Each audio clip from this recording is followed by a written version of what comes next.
आणण्यात सिंहाचा वाटा आहे बापूचा. हे तर मान्य आहे सगळ्याला. बरं, शिंदे साहेबांना पण माहित आहे बापूचाच जास्त ह्यात सगळं आहे.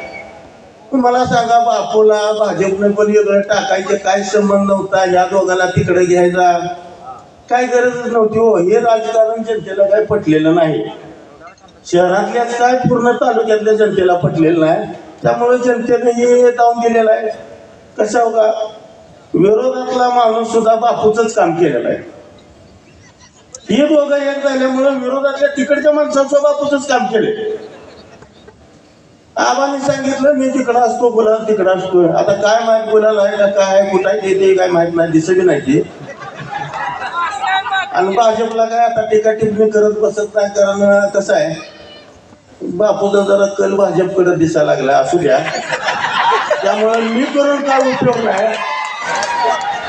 पालकमंत्र्यांना स्टेटमेंट दिलं मतदानाच्या ह्याच्यात.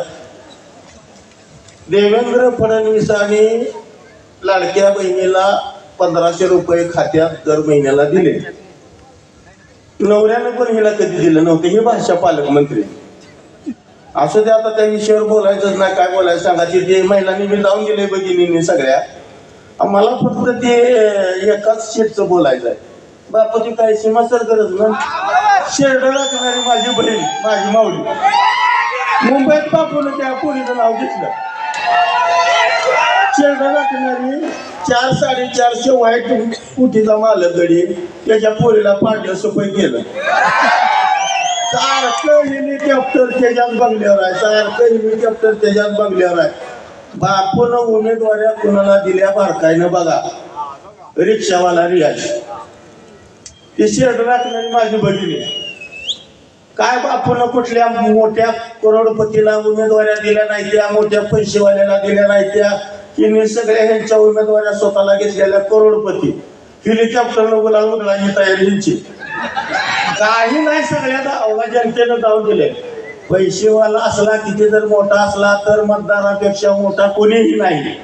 आणि सांगोल तालुका भाई गणपतराव देशमुखानंतर या तालुक्याचा मालकच शहाजी बापू पाटील आहे.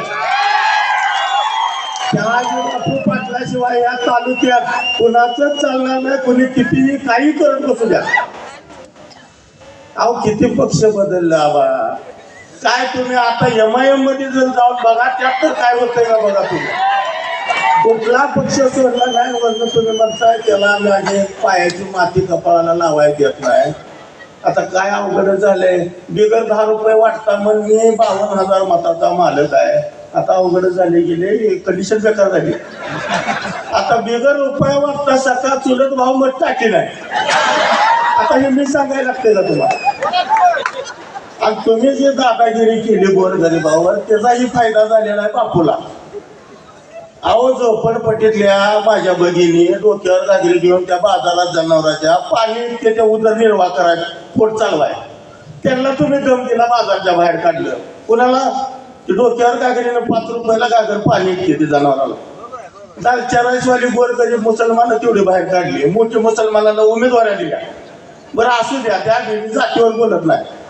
कुणाला दमदाटी करायची असते. त्या आबासाहेबानं एवढ्या लेकराला कधी आरुतुरू बोललं नाही आबासाहेब. हे तर मान्य आहे सगळ्याला.